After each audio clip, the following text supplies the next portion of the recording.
ప్రత్యేకమైన వందనాల పేరు పేరున తెలియజేస్తున్నాను. దేవుడు నాన్న గురించిన తండ్రిని బట్టి స్తుతిస్తూ, దేవుడు మనలను క్షేమంగా ఇంతకాలం కాచి కాపాడి మన అవసరతలు తీర్చి మనలను మే మాసము చివరి వారంలోకి ప్రవేశపెట్టిన దేవునికి కృతజ్ఞత స్తోత్రాలు స్తుతులు చెల్లిస్తూ ఆయన సన్నిధిలో దేవుడు చేసిన మేలును బట్టి స్తుతిస్తూ ఆయన సన్నిధిలో చిన్న ఆరాధన చేద్దాం. దేవుడు మనకు అనుగ్రహించి ధన్యతను బట్టి స్తుతిస్తూ ఒకసారి పరిశుద్ధ గ్రంథంలోకి వెళ్ళి పరిశుద్ధ గ్రంథంలో తిమోతికి రాసిన 2వ పత్రిక 2వ అధ్యాయము 21వ వచనం ఒకసారి మనం చదువుకుందాం. 2వ తిమోతి గ్రంథము లేదా పత్రిక 2వ అధ్యాయము 21వ వచనం ఒకసారి మనం చదువుకుందాం.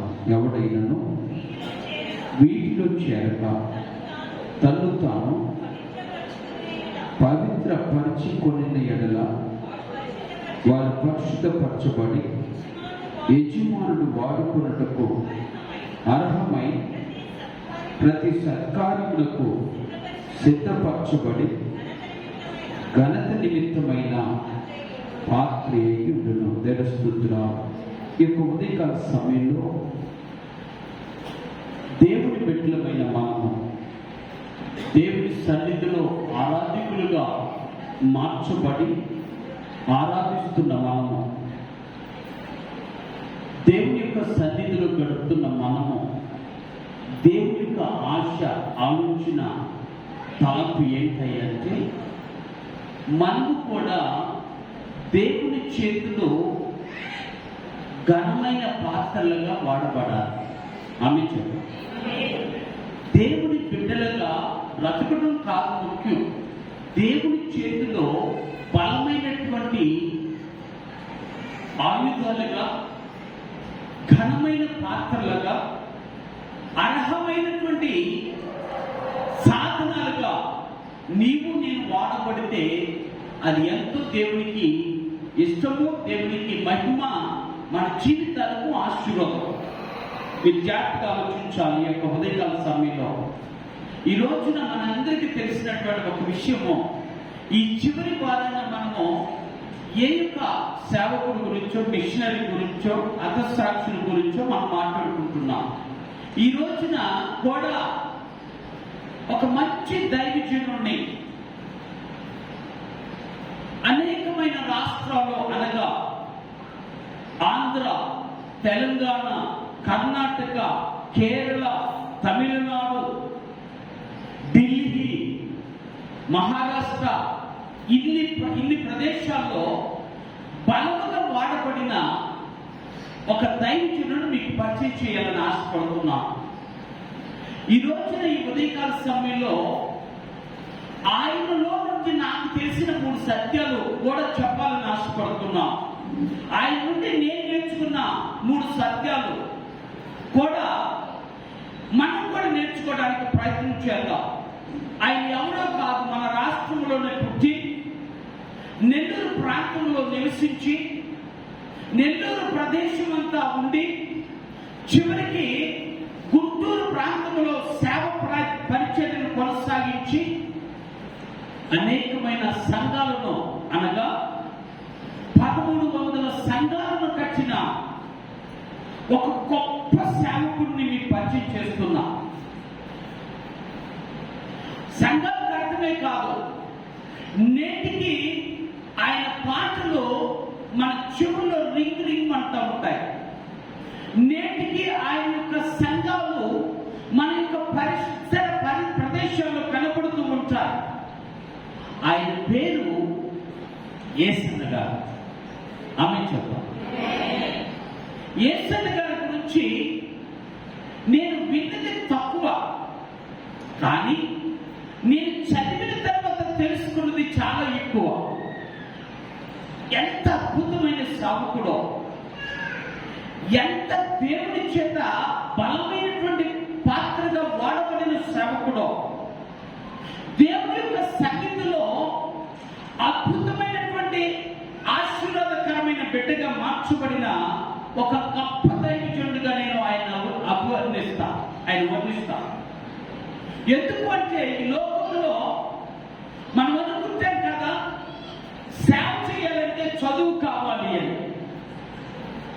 మనకున్నంత చదువు కూడా లేదు ఆయనకి, మనకున్నంత చదువు లేదు. కొంతమంది అనుకుంటాం మనలో సేవ చేయాలి, దేవునికి వాడబడాలి అనుకుంటే ఆరోగ్యం ఉండాలనుకుంటాం. మంచి ఆరోగ్యం ఉంటే మనం బాగా చేయగలుగుతాం. కానీ ఆయన ఆరోగ్యం కూడా సరిగా లేదు. ఆయన చరిత్ర చదివినప్పుడు నేను చాలా బాధపడ్డాను. ఎంత భయంకరమైనటువంటి అనారోగ్యంతో ఉండి కూడా దేవుడి కొరకు ఇంత బలంగా వాడబడ్డాడు ఈ మనిషి అనిపించింది. అంత బలహీనుడు. అందుకని ఈ ఉదయకాల సమయంలో ఆయన చరిత్రలో కొన్ని సంఘటనలు మీకు తెలియపరచాలని ఆశపడుతున్నాను. జాగ్రత్తగా ఆలోచించాడు. మొదటిది ఆయన బాల్యాన్ని గురించి మీకు తెలియచేస్తాను. ఎలాంటి బాల్యం తను అనుభవించాడు, ఎలాంటి జీవితం అనుభవించాడు, తన పుట్టుక ఎలాగ ఉందో అనే విషయాలు కూడా మీకు చెప్పాలని ఆశపడుతున్నాను. నేనేమో రాసుకున్నానంటే ప్రయాసమైన పుట్టుక అది. ఏమిటా? తన తల్లి రోమన్ క్యాథలిక్ కుటుంబంలో పెరిగిన తల్లి, తండ్రి హైందవ కుటుంబంలో పెరిగినటువంటి వాడు. హైందవ కుటుంబంలో పెరిగి మంచి భక్తిపరుడుగా ఉన్నటువంటి వ్యక్తి అతను. తల్లి పేరు కమలమ్మ, తండ్రి పేరు నరసింహులు. వారికి సంతానము 5 పుట్టారు. వారిలో 3 ఒక నెలలోపులోనే చనిపోయారు. తల్లి బాధపడుతుంది.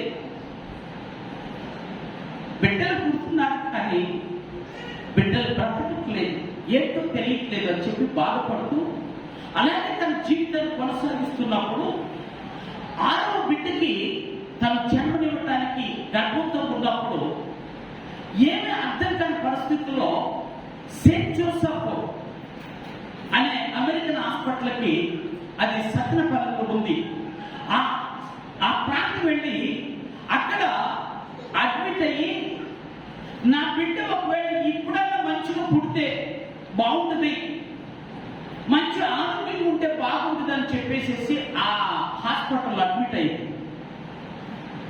అడ్మిట్ అయినప్పుడు ఆమె ఒక బిడ్డకి జన్మనిచ్చింది. ఆ బిడ్డకి జన్మనిచ్చినప్పుడు ఆ బిడ్డ చూస్తే ఇతను కూడా సరిగ్గా ఆరోగ్యం లేదు, ఇతను కూడా చనిపోతాడేమో, 6వ బిడ్డ ఇతను కూడా చనిపోతాడేమో, నా పరిస్థితి ఏంటి ఇలాగ అయిపోతుందని దుఃఖపడుతూ వ్యాధులు పడుతూ 3వ రోజున హాస్పిటల్ నుంచి వచ్చి ఒక బిషప్ తండ్రి గారు అంటారు మన భాషలో, తండ్రి గారు దగ్గరికి వెళ్ళి ఆ గోడంతా వెళ్ళగూసుకుందట. అయ్యా, నాకు బిడ్డలు పుడుతున్నారు కానీ బ్రతకట్లేదు, కాబట్టి నాకు ఏం చేయాలి అర్థం కావట్లేదు, ఈ బిడ్డ కూడా బ్రతికే పరిస్థితుల్లో లేదు అని చెప్పి ఆ బిడ్డని ఆయన చేతిలో పెట్టి నన్ను ఏం చేయమంటారు నాకు అర్థం కావట్లేదు అని చెప్పి తను ఆయన చెప్పుకుంటే ఆయన ప్రార్థన చేసి అమ్మా నువ్వేం టెన్షన్ పడద్దు, కానీ ఈ కుమారుడు గొప్ప దైవజనుడు అవుతాడు, పేరు ప్రఖ్యాతి సంపాదిస్తాడు అని చెప్పి ప్రవచనం చేశాడట. ఆ తర్వాత పెరుగుతున్నాడు, మంచిగా జీవిస్తున్నాడు అనుకున్న టైంలో అతనికి సుమారుగా 10 సంవత్సరాల వయసులో ఏదో దెయ్యం పట్టిందని ఒకళ్ళు, పిచ్చి పట్టిందని మరొకళ్ళు, అలాగ పిచ్చి పట్టి దెయ్యం పట్టి తిరిగిన మనిషిలాగా ఆ నెల్లూరు ప్రదేశంలో, నెల్లూరు పట్టణంలో వీధులంతా తిరగటం మొదలెట్టాడు. తల్లిదండ్రుల గురించి అవగాహన లేదు, తల్లిదండ్రులకు వచ్చినటువంటి ఆలోచన లేదు, వీధుల్లో తిరగటం, ఆ ఫుట్పాత్ల మీద పడుకోవటం, ఆ పట్టుపాత్రలు మన పక్కన పడిన చెత్త కుండీలో ఉన్న ఆహారం తిని అటువంటి దుర్భరమైన జీవితాన్ని జీవిస్తూ ఉంటున్నటువంటి సమయంలో మరొక జబ్బు అటాక్ అయిపోయింది ఆయనకి.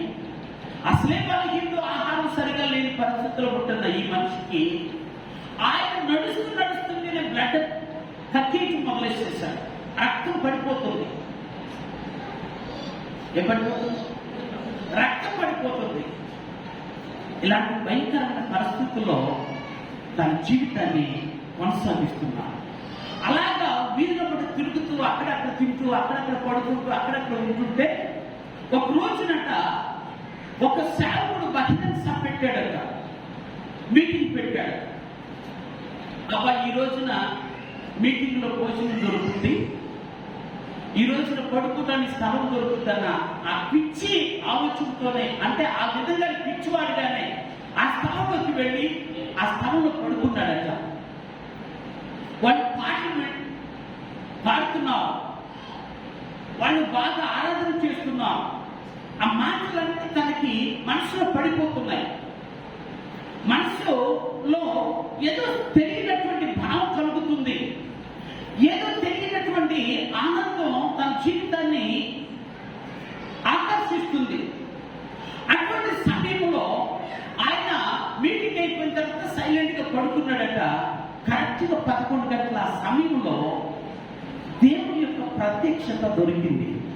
యేసుక్రీస్తు కనపడి, యేసుక్రీస్తు ప్రత్యక్షత కనపడి, యేసుక్రీస్తు అతను తాకినట్టుగా, యేసుక్రీస్తు అతను బాగు చేసినట్టుగా ఆ గొప్ప మహిమలో యేసుక్రీస్తు ప్రత్యక్షతను చూసి ఆయన ఆనందపడిపోయి, అలాగా రాత్రికి రాత్రి దేవుడు అతని స్వస్థతను కలిగించేశాడు. రాత్రికి రాత్రి బాగుపడ్డాడు. రాత్రికి రాత్రి తన జీవితంలో ఏదో తెలియనటువంటి ఆనందం అనుభవించాడు. రాత్రికి రాత్రి దేవుని యొక్క మహిమను చూసిన వాడుగా, అబ్బాయి ఏంటి ఇంత గొప్ప కార్యం అనుకుని వెంటనే మతి స్థిమితములు రాగానే తన ఇల్లు అర్థమైపోయింది.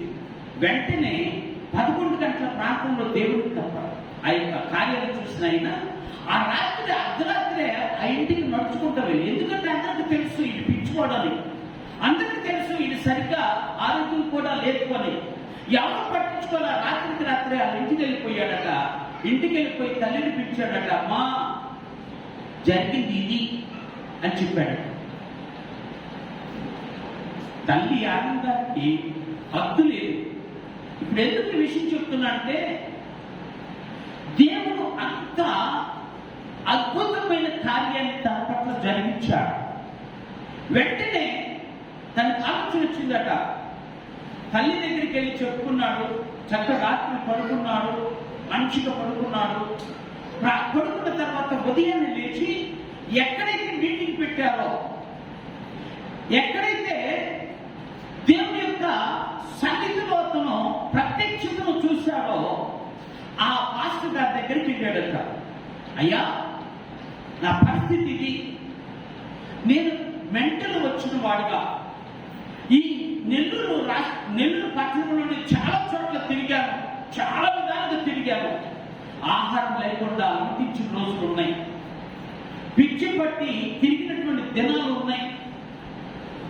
ఆకలితో ఉంటే ఆహారం దొరక చెత్త కుండీలో ఉన్న ఆహారాన్ని తిని బ్రతికా.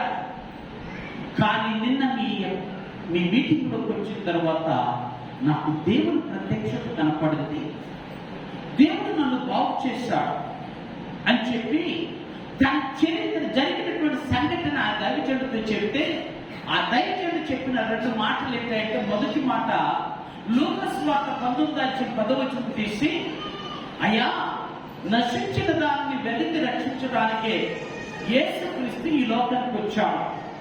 ఇప్పుడు నువ్వు రక్షించబడ్డావు అంటానికి నిదర్శనం ఏంటంటే, నిన్నే దేవుడు తాకాడు, నిన్నే దేవుడు బాగు చేశాడు, కాబట్టి నీ కోసమే నా ప్రభు దిగొచ్చాడు అని చెప్పాడట. రెండో మాట ఏం చెప్పాడంటే, యేసుక్రీస్తు చెప్పినటువంటి మాట, ఆయన చెప్పిన మాటని ఏంటంటే, మత్తయి వార్త 11:8 అక్కడ అంటాడు, ప్రయాసపడి భారం మోసుకున్న సమస్త జనులారా నా ఎద్దుకు రండి, నేను మీకు విశ్రాంతిని కలుగచేస్తాను. ఈ 2 మాటలు విన్న యేసయ్య గారు ఆనందంతో మునిగిపోయాడు. అవును, నా ప్రభు నా భారాన్ని తొలగించాడు, నా ప్రభు నాకు స్వస్థతను కలిగించాడు, నా ప్రభు నన్ను వాడుకోవడానికి నన్ను ఈ యొక్క గొప్ప సమయాన్ని దేవుడు నాకు అనుగ్రహించాడు అని చెప్పి అక్కడ జరిగిన సంఘటన ఆలోచన చేసుకున్నాను. అది 17వ ఏట జరిగింది. అంటే సుమారుగా 10 సంవత్సరాల వయసు నుండేమో కొత్త గొప్ప మధ్యస్థిమితం లేనటువంటి వాడిగా తిరిగి 17 సంవత్సరాలకి అనగా 7 సంవత్సరాల తర్వాత దేవుని మహాశక్తిని పొందుకున్నాడు. అందుకొని దేవుని కొరకు వాడపడాలి, దేవుని కొరకు సేవ చేయాలి అనుకొని దేవుని ఆ మాట విన్న ఆయన రక్షణ పొందుకొని ఆ ప్రాంతంలోనే సేవ చేయాలని ఒక పెంతెకొస్తు చర్చిలో ఆయన సేవకుడిగా ప్రారంభం చేశారు. సేవకుడిగా ప్రారంభం చేసిన తర్వాత ఆయన సేవ చేస్తూ ఆ చర్చిలో సేవ చేస్తున్నప్పుడు ఆయన కనిపించిందట, ఒకళ్ళ కింద ఎంతకాలం చేస్తాము, మనం సొంతగా ఒక చర్చిని స్టార్ట్ చేస్తే బాగుంటుందని చెప్పి లేమెన్లే అనేటువంటి, అది గుంటూరు జిల్లాలో ఉంది, ఆ లేమెన్లే ప్రాంతానికి వెళ్ళి సువార్తను ప్రకటించి అక్కడ చిన్న పాకలో సంఘాన్ని కట్టుకున్నారట. చిన్న పాక. నాకు అది చదివినప్పుడు మన పాక కూడా గుర్తుకొచ్చింది. ఏ పాక? మన కన్నమ్మ. సరే, అక్కడి నుంచి ప్రారంభం చేశారు. చేసి ఈ రోజున 1300 సంఘాలు సుమారుగా 10 రాష్ట్రాలు పెట్టారు. ఎన్ని సంఘాలు? 1300 సంఘాలు 10 రాష్ట్రాల్లో పెట్టారు. సుమారుగా 10 దేశాలలో స్వార్థికుడిగా తిరిగాడు, సేవ చేశాడు.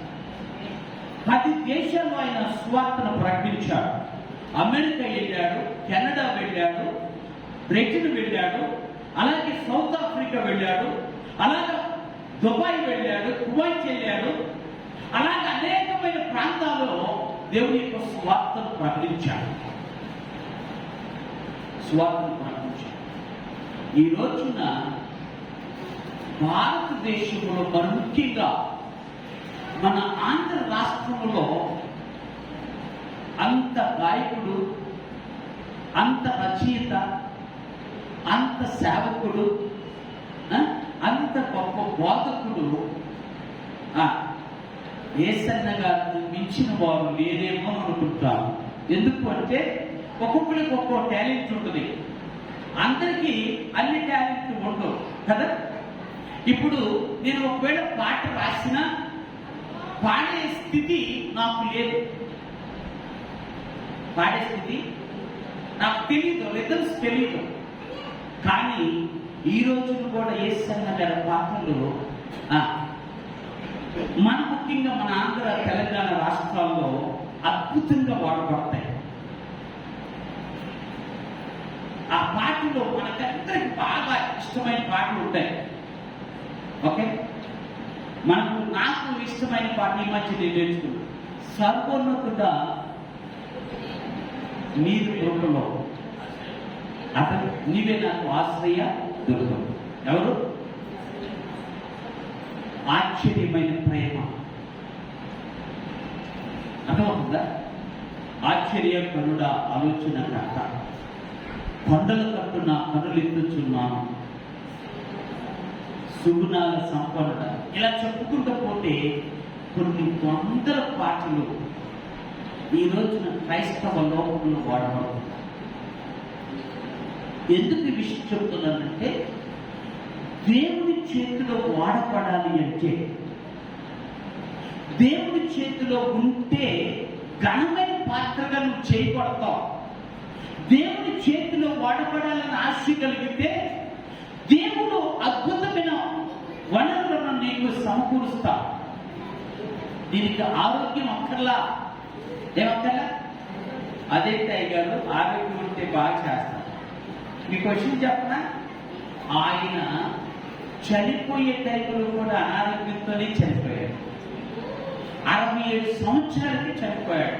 ఇక్కడ మనం 67 సంవత్సరాలు దాటి పెద్దవాళ్ళు మనం చాలా మంది ఉన్నాం కదా. కానీ ఆయన 67 సంవత్సరాలకి కారణం ఏంటంటే ఆయన ప్రతి దినము దేవుడి సన్నిధిలో గడుపుతూ ఎక్కువగా ఉపవాస ప్రార్థనలో తన జీవితాన్ని కొనసాగించేవాడట. ఏం ప్రార్థన? నేటికి మనకు ఉపవాస ప్రార్థన యొక్క అనుభవం కానీ, నేటికి ఉపవాస ప్రార్థన యొక్క శక్తి కానీ, ఉపవాస ప్రార్థనలో ఉన్న మహిమను చూసే తత్వం కానీ ఈ రోజుకి మనం నేర్చుకోవాలి. అవునా? అందుకే చెప్తాను, ఉదయకాల సమయంలో దేవుని చేతిలో ఘనమైన పాత్రలుగా వాడబడాలి అంటే ప్రార్థన శక్తి మనకు ఉండాలి. ఏ శక్తి? ప్రార్థన.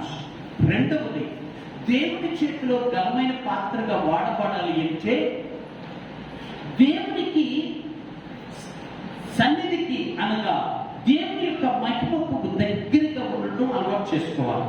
అందుకని ఉదయకాల సభలో ఎంత సేవ చేసినటువంటి గొప్ప దైవజనుడు ఎవరు అంటే యేసయ్య. ఆయన బ్రతికిన జీవితము దుర్భరమైన ఈ రోజున ఆయన కోసం ఎంతో మంది ఏది చేయడానికైనా సిద్ధంగా ఉన్నవారు ఉన్నారు. ఎవరి కోసం తెలుసా మీకు? మీరు కనుక ఏ సేవకుడైనా పోస్తున్న మందిరాన్ని సంబంధించి ఏ సేవకుడైనా మీరు అడిగితే ఆ సేవకుడి కోసం అవసరమైతే మా ప్రాణాన్ని అయినా ఇవ్వడానికి సిద్ధపడతాం. అలా బ్లడ్ ఇచ్చిన వాళ్ళు చాలా మంది ఉన్నాం. ఏంటి అంటే అదే కదా బైబిల్లో చెప్పిన మాట. బ్లడ్ మన ప్రాణం ఉందా? బ్లడ్ పోతే మనకు ప్రాణం పోయినట్టే కదా. అలాంటి ప్రాణం ఇచ్చి ఆ విధంగా బ్లడ్ ఇచ్చి కొన్నాళ్ళన్నా బ్రతికితే బాగుండు అని చెప్పి ఆయన కోసము అహర్నిశలు ప్రయాసపడ్డ సేవకులు ఎంతో మంది ఉన్నారు. ఎందుకు ఈ విషయం చెప్తున్నానంటే నీకు చదువు కావాల్సింది ఏం కావాలి అంటే సమర్పణ కావాలి. ఏంటంటే ఆయన ఏం చదువుకున్నాడు? 10 సంవత్సరాల వయస్సులో తిరిగిన వాడు ఏం చదువుకుంటాడు? మా ఇంటే నాకు తెలిసినంతవరకు 5 తరగతులు 6 తరగతులు చదువుకుంటాడు. కానీ దేశాల్లో స్వార్థం ప్రకటించాడు. ఆమె కారణం ఏంటో తెలుసా? దేవుడే తగిన జ్ఞానాన్ని తగినటువంటి యోగ్యతను దేవుడిస్తాడు. అందుకని ఇక్కడ భక్తులు చెప్తూ మనం చదివినటువంటి వచ్చినంలో ఒక మాట కూడా మీకు చదివినట్టు చాలా నాశపడుతున్నాను. అక్కడ అంటాడు, కొన్ని ఘనతకును కొన్ని గణహీనతకును వినియోగించబడను. ఎవడైనా వీటిలో చేరక తనను తాను పరచుకొని ఎడల వాడు పరిశుద్ధపరచబడి యజమాను వాడుకొనుటకు అర్హమైన పాత్ర. నెంబర్ 1 ఏ పాత్ర? యజమాను వాడుకోవడానికి ఏ పాత్ర కావాలి? ఇప్పుడు నేను అడుగుతాను, యేసయ్య గారికి ఏం అర్హత ఉంది? యేసయ్య గారికి ఏం అర్హత ఉంది? మన భాషలో చెప్పాలి అంటే ఆయనకి ఏమన్నా చదువుందా? ఆయన మన పండితుడా? కానీ దేవుడే తన పరిశుద్ధపరచుకొని, దేవుడే పవిత్రపరచుకొని తన దేవుడికి దగ్గరగా ఉండటంలో దేవుడే అతనికి అర్హుడుగా తీర్చిదిద్దాడు. దేవుడి స్తోత్రం. ఈయన అర్హుడు నాకు. ఎవరు? ఈ సేవకుడు యేసయ్య గారు అర్హుడు కాబట్టి అర్హత కలిగించేవాడు ఆయనే. ఆమె ఏ అర్హత? మన జీవితంలో ఘనమైన పాత్రగా ఎంచబడటానికి తగిన అర్హత, ఉన్నతమైన పాత్రగా ఉంచబడటానికి తగిన అర్హత దేవుడే మనకు కనిపిస్తుంది. దేవుడే మనకు అనిపిస్తుంది. అందుకే ఆయన అంటాడు పరిశుద్ధమైంది. అక్కడ చెప్తూ ఇంకొకటి అక్కడ ఇంకొక మాట చదువుతున్నాను. ప్రతి సత్కార్యమునకు సిద్ధపరచబడిన ఘనత నిమిత్తమైన పాత్ర.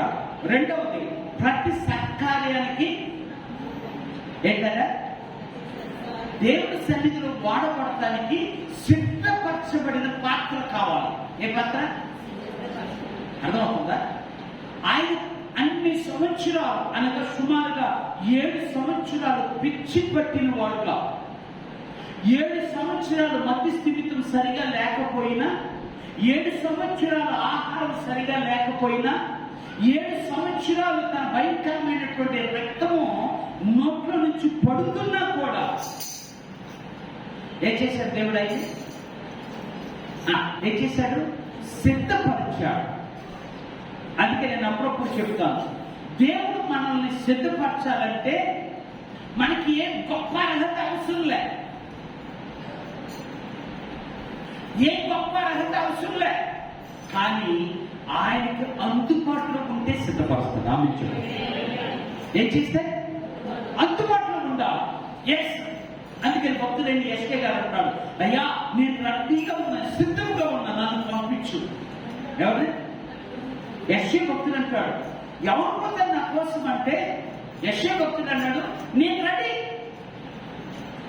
నేను అవైలబుల్గా ఉన్నా, నేను నీకు అందుబాటులో ఉన్నా, నన్ను పంపించు అన్నాడు. అలా పంపిస్తే ఎస్ఏ భక్తుడు యెరూషలేములో గొప్ప గొప్ప ప్రవచనాలు ప్రవచించి, మీరు చదువుకున్న బైబిల్, యెరూషలేములో గొప్ప గొప్ప ప్రవచనాలు ప్రవచించి, ఆయన ప్రవచించినట్టుగానే యెరూషలేములో బెత్లెహేములో యేసుక్రీస్తు జననము మనకి కన్నులాగా కనపడుతుంది. అర్థమవుతుందా? ఈరోజు నేను ఎందుకు ఈ విషయం చెప్తున్నా అంటే, దేవుడు సత్కార్య విషయంలో సిద్ధపడితే చాలు, దేవుడు నిన్ను వాడుకోవడానికి ఇష్టపడతాడు. మొదటిది పరిశుద్ధపరచబడాలి, రెండవది సిద్ధపరచబడాలి. అందుకని దేవుడు సిద్ధపరచాలి అంటే దేవుడి యొక్క చేతిలో నువ్వు పనిముట్టుగా మలచబడాలి. ఇప్పుడు చెప్తా, జాగ్రత్తగా ఆలోచించాలి. దేవుడు కొన్ని పాత్రలట ఘనమైన పాత్రలుగా ఇచ్చుతాడు, కొన్ని పాత్రలు ఘనహీనమైన పాత్రలుగా ఇచ్చుతాడు. కారణం ఏంటంటే, నీకు నాకు విశ్వాసమును బట్టే దేవుడు నీకు నాకు ఘనతను పిలుస్తాడు. అర్థమవుతుందా? దేని బట్టి? మన ఫలమానం ఏంటంటే విశ్వాసం. మన ఫలమానం ఏంటంటే దేవుడి చేతిలో వాడబడాలి అంటే మన ఫలమానం ఏంటంటే సిద్ధపడినటువంటి తత్వం. నేను రెడీ, నేను రెడీ. అందుకే అక్కడ అంటాడు ఆయన. ఇంకొక మాట కూడా చదువుతాను, అదే వచనంలో ఇంకొక మాట ఏమన్నదంటే, ఆయన పరిశుద్ధపరచబడి యజమానుడు వాడుకోవడానికి అర్హమైన ప్రతి సత్కారం సిద్ధపరచబడి ఘనత నిమిత్తమైన పాత్ర అయ్యుండును అన్నాడు. ఏ కలుగుతుందట? మనం ఎవరు వాడబడతాము? ఇప్పుడు చెప్తా, జనరల్గా ఆలోచించేద్దాం. మనం వెళుతుంటే ఒకప్పుడు కనీసం వందనాలు చెప్పేవాడు కూడా కదా. ఎందుకని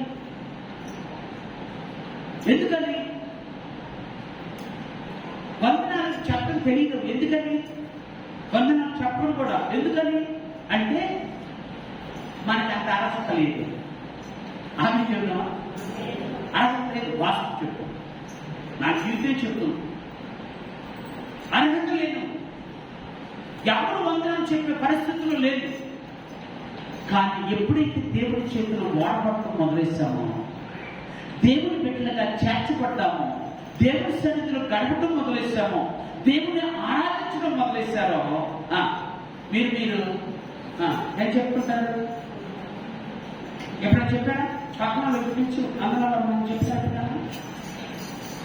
చెప్పారా? వెరీ మంచి చెప్పాలి. ఎందుకు తెలుసా? మీరు దేవుని దృష్టిలో ఘనమైన పాత్రలో అమ్మించారు. దేవుని దృష్టిలో ఘనమైన పాత్రలో ఏం చేయబడాలి అంటే ఘనత పొందుతూ ఉండాలి కదా. ఘనత పొందుతూ ఉండాలి. ఘనత పొందకుండా ఏ టైంలోనైనా ఆగిపోయాము వాడబడ్డావు అంటే నువ్వు ఘనహీనమైన పాత్రగా మార్చు. సాతాను చేతిలో వాడబడతావు. జీవితము అగమ్య గోచరమైపోతుంది. దుర్భరమైన జీవితాన్ని జీవిస్తాం. అందుకని ఉదయకాల సమయంలో దేవుడు చెప్పినటువంటి మాట ఏంటంటే, నీవు నేను దేవుడి చేతిలో వాడబడాలి అంటే నెంబర్ 1 దేవుని యందు విశ్వాసం కలిగి ఉండాలి. నెంబర్ 2 దేవుడిచ్చినటువంటి గొప్ప ఆశీర్వాదం ఏంటి అంటే మనల్ని మనమే పవిత్రపరచుకోవాలి. మనమే అవును కదా. అపవిత్రమైన ఎవరైనా వాడతారా చెప్పండి? ఈ దేంట్లో అపవిత్రం? దేంట్లో మన అపవిత్రాలే ఎక్కడ దేంట్లో కనపడతాయి చెప్పండి? మన అపవిత్రం 3 విషయాలు కనపడుతుంది. ఓకే, మొదటిది మన ఆలోచనలో కనపడుతుంది. మన పవిత్రులమా? అందుకే చెప్తాం మీకు అప్పుడప్పుడు కాదు, ఎప్పుడు చెప్తాను, దేవుని మందిరంలో చెప్తాం. అమ్మా రైట్ చేసి అనవసరం ఆలోచన చేయమో అని చెప్తా. ఎందుకు? మనకున్నది మట్టి కూడా ఇంతే. ఎవరి బాడీ ఎంత తలకాయ ఉందనుకో అన్ని పెట్టేయచ్చు లోపల కదా. మనకి ఎంత ఉంటుంది? కనీసం బాడీ 50 కేజీలు ఉంది అనుకుందాం, తలకాయ 45 కేజీలు ఉంటుందా? ఎన్ని కేజీలు ఉంటాయి? కానీ ఈ తలకాయలో పెట్టాల్సినవన్నీ 6 నుంచి 7 నుంచి అట్ట ఎట్ట మొత్తాన్ని నువ్వు అవుతావు అట్ట. అర్థమవుతుందా? పేడలో ఏమేస్తావు? పుట్టి పేడ వేయు, చెత్త చెదారం అన్ని కలిపి వేసి దాన్ని తీసుకెళ్ళి ఎక్కడ పడేస్తావు? ఇంట్లో పెట్టుకోవచ్చు. ఇంట్లో పెట్టుకోవచ్చు. మరి దీన్ని ఎక్కడ పెడతారు? ఇంట్లో చెప్పండి. ఎంత భయంకరంగా చెడ్డాలోచనలు కలిగిన నీ తలకాయని ఎక్కడ పెడతావు అంటే ఇది ఆలోచన చాలా. అందుకే ఒక భక్తుడు అన్నాడు, అబ్బాయి మీకు ఒక విషయం చూద్దామని చెప్పి ఏమన్నాడు తెలుసా? మానవ జీవితంలో ఉన్నట్ట పక్షులట పైన పరిగెడుతూ ఉంటాయట, తిరుగుతూ ఉంటాయట. ఎవడన్నా ఆపుతాడా? ఏ పక్షి రామాకు తిరమాకు, నా తల మీద కలమాకు, నా తల మీదకి వెళ్ళే వాళ్ళు కాల్చేస్తాను అని అంటే ఉంటాను. ఒకవేళ అంటే ఎందుకు కలుపుతాడు? బుల్లెట్ ఉండేది ఆవు అయిపోయింది, ఫెయిల్ అయిపోయింది.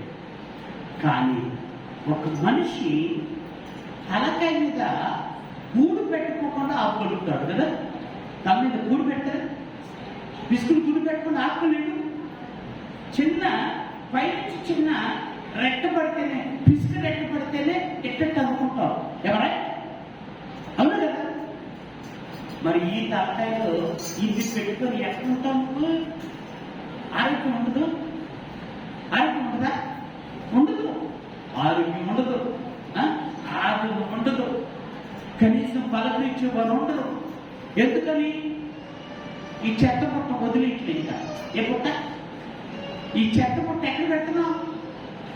మళ్ళీ అదే చెత్త పుట్ట ఇంట్లో ఒక దేవుని మంత్రంలో ఒక దండం పెట్టని ఏం పెట్టా? దండం పెట్ట.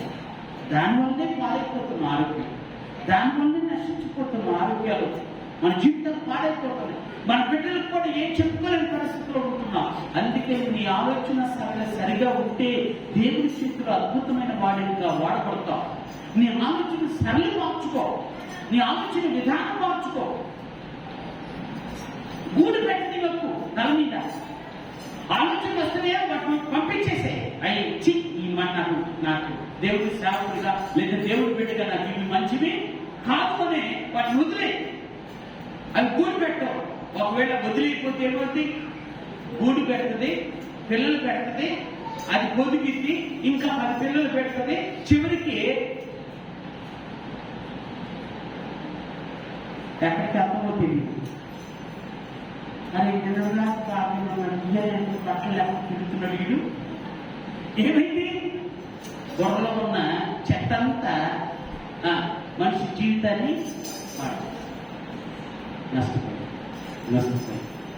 రెండో విషయం పవిత్రపరచబడటానికి దేవుడు మనకి ఇచ్చినటువంటి రెండవ ఆయుధం ఏమిటో తెలుసా? పవిత్రంగా ఉండాలి అని ఆలోచన చేస్తే ఇదిగో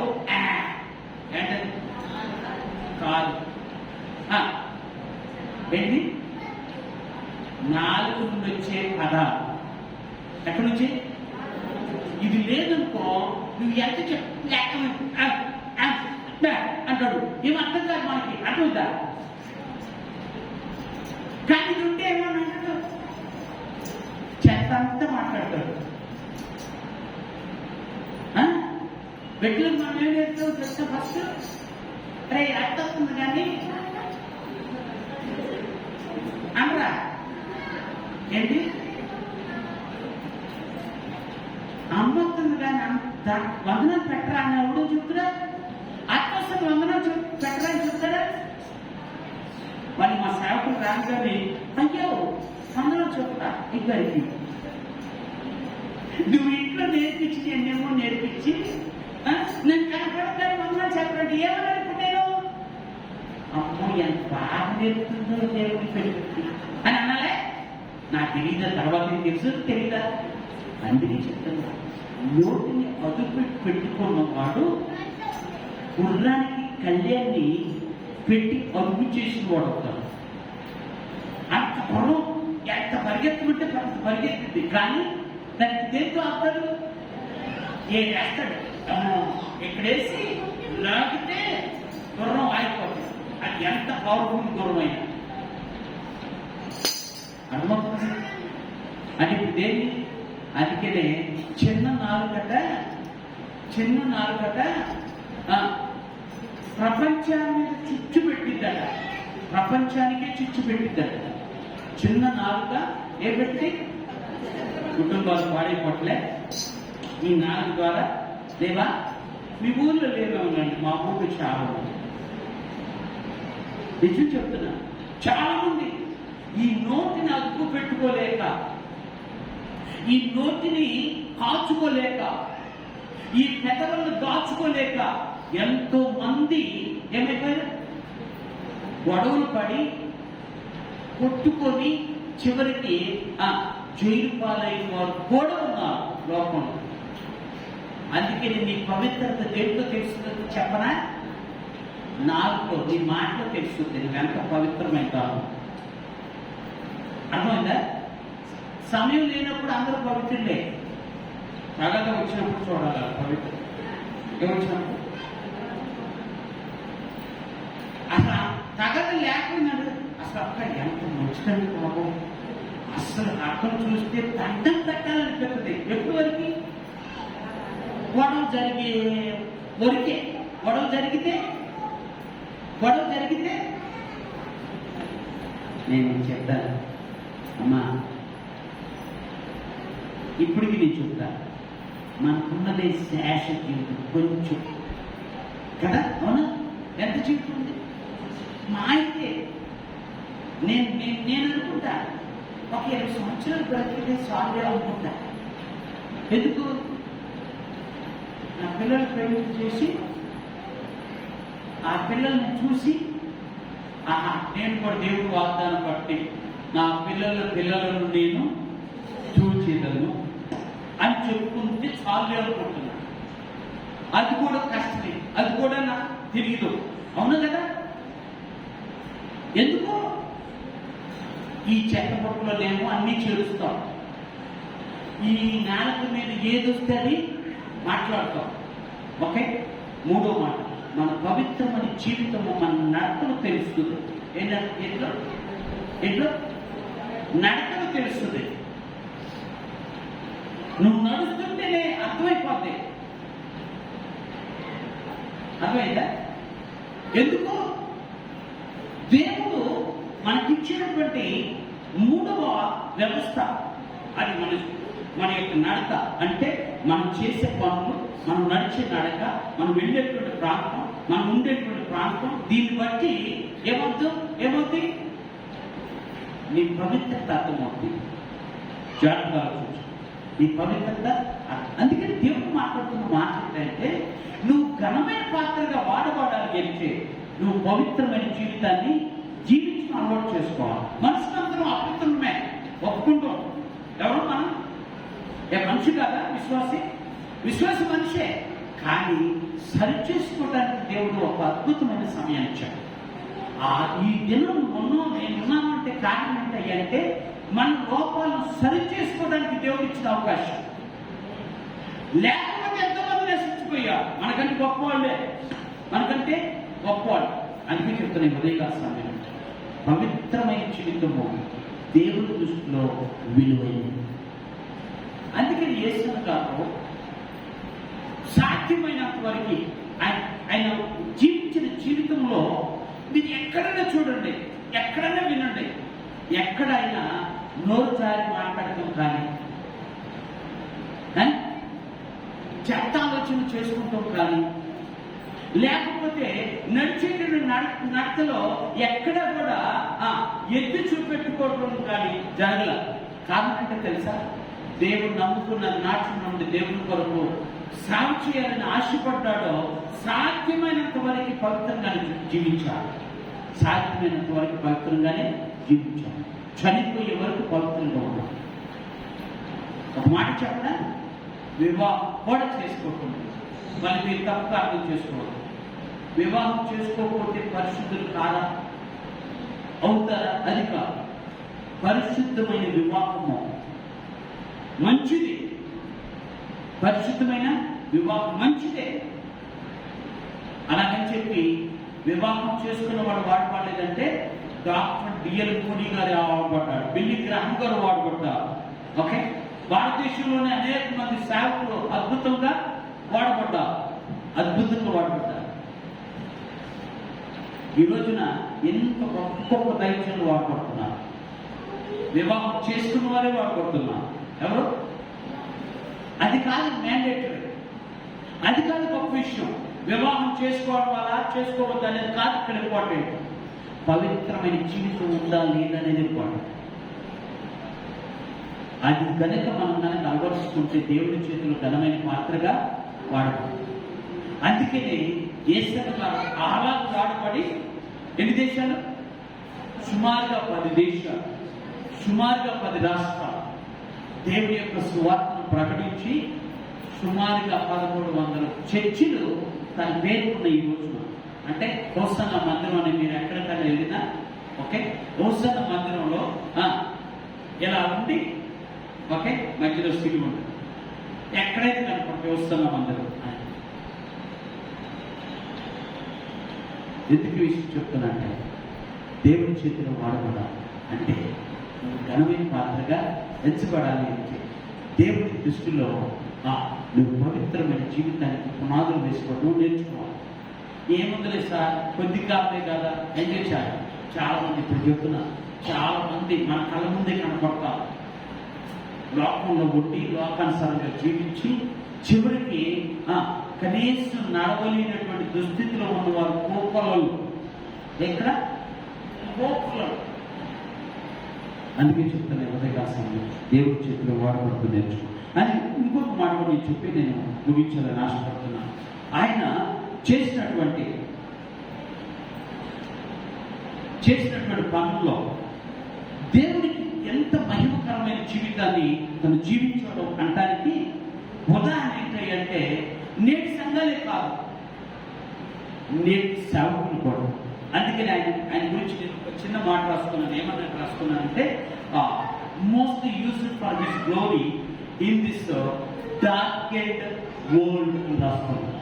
అంటే ఈ భయంకరమైనటువంటి చీకటి రాజ్యంలో ఏంటంటే గొప్పగా వాడబడిన దైత్యం. అందుకని ఆయన ఈ దేశంలోనే కాదు ప్రపంచ దేశాలు వాడబడడానికి కారణం ఏంటంటే దేవుడు తనకి ఏదైతే బోధించాడో మొదటిసారి అదే విధానాన్ని అనుసరించాడు. ఏంటి బోధించాడు? ఆయనకి ఒక సేవకుడు ద్వారా చెప్పిన మాట ఏంటంటే, నీవు దేవుడు నశించిపోయిన దాన్ని వెలికి రక్షించడానికే దేవుడు ఈ లోకానికి వచ్చాడు. అంతే కదా? దేన్ని నశించిన దాన్ని అంటే, నశించింది అంటే పాడైపోయింది, పనికి రాంది. అంతే కదా? నశించింది అంటే అర్థం అంతేనా? పాడైపోయిందినా, పనికి రాదు. కానీ ఈ పాడైపోయిన పనికి రాని దాన్ని ప్రభు ఏం చేశాడు? వెతికి రక్షించాడు. అదే సువార్త ఆయన, అదే సువార్త. లోకంలో పాడైపోతున్న మనుషులు కనపడుతున్నాం. ఎక్కడ లోకంలో నశించిపోతున్న వారు ఉన్నారు, నరకానికి చేరువవుతున్న వారు ఉన్నారు. అంత భారం కలిగి సేవ చేశారు.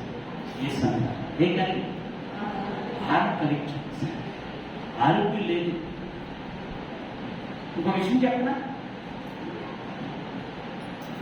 మీరు ఎప్పుడన్నా ఆయన ఇతర దేశానికి వెళ్ళేటప్పుడే తప్ప సాధ్యమైనంత వరకు ఆయన కారులో రావడానికి ఇష్టపడ, అసలు ఉండదట, కారు ఉండదట, కారు కూడా ఉండదు. అంటే మన కారు ఉన్న తప్ప అని నేను దాన్ని మళ్ళీ మీరంతా లాజిక్ తెస్తారు, అదే భయం. ఆ కారు ఉంటాడు తప్ప అంటారు అనుకో, రేపు మా వాడు కారు కొనుక్కోవాలనుకుంటున్నాడు, అర్థమవుతుందా? కారు కొంటే తప్పు కాదు, దాన్ని కారుని తిరిగేసి నడుపుతానంటే తప్పు. అంతే కాదు, నా ఇష్టం వచ్చినట్టు నడుపుతానంటే తప్పు కాదు. అంటే అంత సింప్లిసిటీని తను మెయింటైన్ చేశాడు, అంత సాధారణమైన జీవితం. ఎవరు అర్థమవుతుందా? సాధారణమైన అంటే అలాగని చెప్పి మీ మోదలు తగినట్టుగా, లేకపోతే మీ వృత్తికి తగినట్టుగా, లేకపోతే మీ కుటుంబానికి తగినట్టుగా మీరు ఉంటుందని కాదు నా ఉద్దేశం. అర్థమవుతుందా? ఒకటేంటంటే దేవుడు చెప్పిన మాట, భక్తుడైన పౌలు గారు చెప్తూ ఫిలిప్పీయులకు రాస్తుంటాడు, మీరు పైనున్న వాటి ఎందే మనస్సు పెట్టుడి అని. ఏంటి మీద పైన ఏముంది? పైన ఏముంది? సర్వలోకం ఉంది. పైన సర్వలోకం ఉంది. పైన వ్యాధి ఉండదు, దుఃఖం ఉండదు, కన్నీరు ఉండదు, ఆకులు ఉండదు, ఆకులు తప్పులు ఉండవు. ఇప్పుడు ఇవన్నీ ఇక్కడ అనిపిస్తున్నాం, కానీ అక్కడేముండవు. ఇవన్నీ మనకు కనపడవు. పరలోకంలో ఇక్కడంతా చీకటి. కరెంట్ పోయిన తర్వాత మనకి మళ్ళీ ఎత్తుకోవాలి వెలుగు కోసం కదా, కానీ అక్కడ అలా ఉండదు. నిత్యము నిత్యమైన మహిమలో నిలబడతాం, నిత్యమైన మహిమ. మరి ఇప్పుడు దేనికోసం ఆరాటపడాలి? కానీ లోకంలో మనం దేనికోసం ఆరాటపడతాం తెలుసా? నా ప్రాణమా తినుము తాగుము వీటి కోసమే, తప్పని అంటలే. మళ్ళీ ఇప్పుడు కనుక నేను చెప్పాను, మీ లాజిక్ ఏమంటారు తెలుసా? ఈయన పెడతాడా? పాత్రలు కొద్ది పో పెట్టదు ఈయన అని అనొద్దు, దయచేసి తను పెట్టదు. కానీ దేవుడు ఇచ్చిన ప్రతిదాన్ని దేవుడికి మనం దాన్ని సమర్పించుకోగలిగితే, అంటే ఇది దేవుడిది అంటే ఇక దాన్ని దుష్టుడు ఇక్కడ దాని మీద దుష్టుడు దేవుడు ఇచ్చాడు. అది ఎంతకాలం ఇస్తే అంతకాలం వాడుకుంటా, అంతకాలం వాడుకుంటా, అంతే కదా. అందుకని దేవుడికి ప్రతిష్ఠించాలి, బిడ్డల సహితం దేవుడికి ప్రతిష్ఠించాలి. ఎవరి సహితం? బిడ్డల సహితం దేవుడికి ప్రతిష్ఠించాలి. అప్పుడే దేవుడు మనలను ఏం చేసుకుంటాడట? మనలను పైనున్న వాటి వరకు ఎదిగే పాత్రలను చేసుకుంటాడు. పైనున్న ఎస్ ఆయన అంటే ఎస్ అంటారు, వాటి మీద దృష్టి. అంత ఎన్ని సంఘాలు? 1300 సంఘాలు సుమారు. మన లెక్క ప్రకారం 1300 సంఘాలు. అన్ని చోట్లకి ఆయనకి విలువ ఉంది. ఆయనే ఓపెన్ చేయాలి, ఆయనే ఓపెన్ చేయాలి. ఈరోజు ఎందుకు విషయం చెప్తున్నట్టే, అంత గొప్ప దైత్యుడు ఈ లోకంలో లేకపోయినా ఆయన యొక్క గుర్తు ఈ ప్రపంచంలో కనపడుతూనే. అర్థమవుతుందా? ఏం కనపడుతుంది? ఈ ప్రపంచంలో కనపడుతూనే ఉంది ఆయన గుర్తు. ఆయన వదిలిపెట్టిన గుర్తులు ఈ లోకంలో అనేక మంది కనపడుతుంది. మన ముఖ్యంగా మన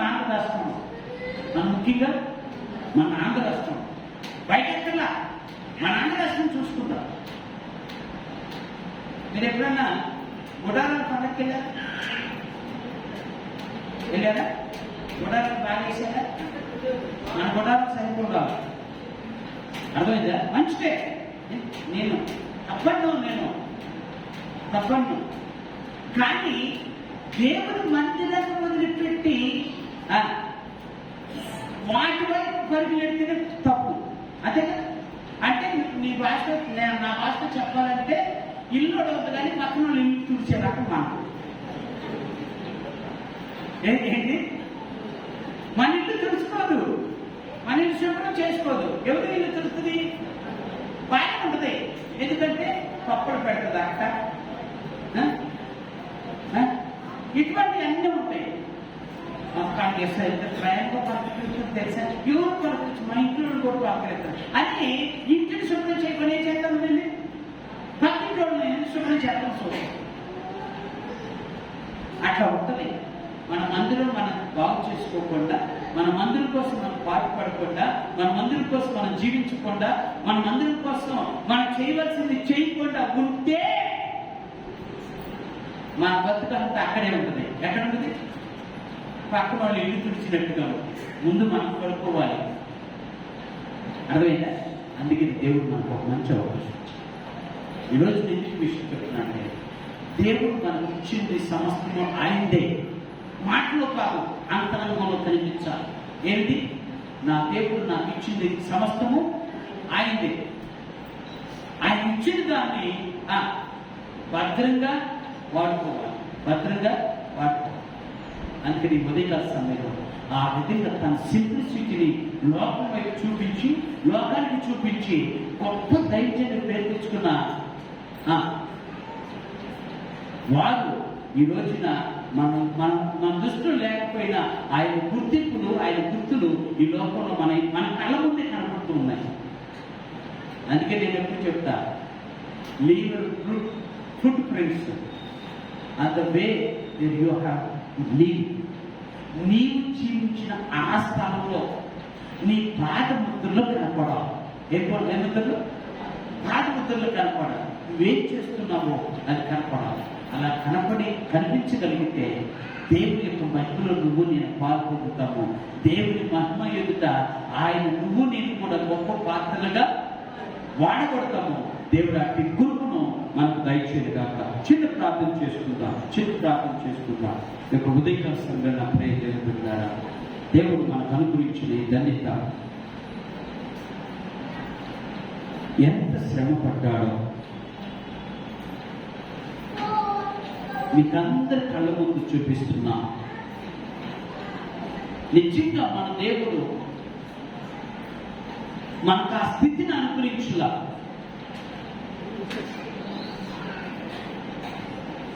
మన బిడ్డలకు ఆ స్థితి లేదు. ఎలాంటి స్థితి? యేసన్న భక్తులు పడిన ఆ భయంకరమైనటువంటి స్థితి. పిచ్చివాడుగా వీధుల్లో తిరిగాడు. కనీసం తినడానికి తిండి లేకపోతే పాడేసిన ఆహారాన్ని, చెత్త కుండీలు దొరికే ఆహారాన్ని తిని బ్రతికాడు.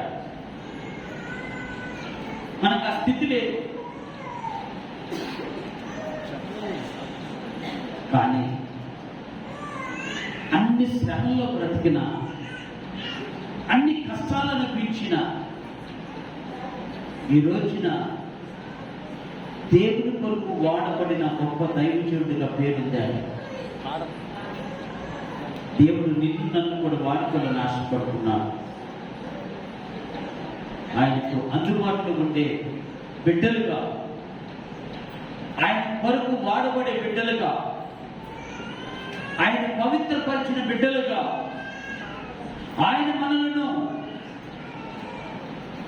సత్క్రియల నిమిత్తం సిద్ధపరిచినటువంటి బిడ్డలముగా నేను కూడా ఉండాలి, వాడబడాలి, ఘనమైన పాత్రగా ఎంచబడాలి, అర్హమైన పాత్రగా ఎంచబడాలి అని ఆలోచన చేసి ఉంటే దేవుని సన్నిధిలో చిన్న తీర్మానం చేసుకుందాం. తీర్మానం చేసుకున్న వారు ఈ కుడికత్తలపై చూపించండి. ప్రభు సన్నిధిలో చిన్న ప్రార్థన చేస్తాడు. పరిశుద్ధుడని స్తుతురా, పరమద్వాసుడు అయిన దేవాన్ని స్తుతురా. దేవా, ఇక ఉదయకాల సమయంలో కృపను మాకు తోడుగా ఉంచి మాతో మాట్లాడిన శ్రేష్టమైన అయాతని 3 మాటలు బట్టి నిన్ను స్తుతిస్తున్నాం. అయాతని ప్రభు తన బాల్య దినము భయంకరమైనది. అయాతని ప్రయాసంతో కూడింది. ప్రభు కొరకు భారంతో పనిచేసి అయాతని నిత్యరాజ్యములకు వారసుడైన యేసయ్య గారిని ఈ రోజున ఆయన స్ఫూర్తిని ఆధారం చేసుకొని మా జీవితాన్ని పవిత్రపరచుకుంటూ, మా నాలుకను పవిత్రపరచుకుంటూ, మా ఆలోచన పవిత్రపరచుకుంటూ, మా నడవడికని పవిత్రపరచుకుంటూ ప్రభువాన్ని కొరకు వాడుకునే సాధనాలుగా మమ్మల్ని మార్చి బయటకు పొందామని ఈ కార్యక్రమంలో సమస్తంలో జరిగించి మా కుటుంబాలను దీవించమని యేసు నామమున ప్రార్థన చేయలేకుండా తండ్రి. ఆమేన్. ఆమేన్. ఒక పాట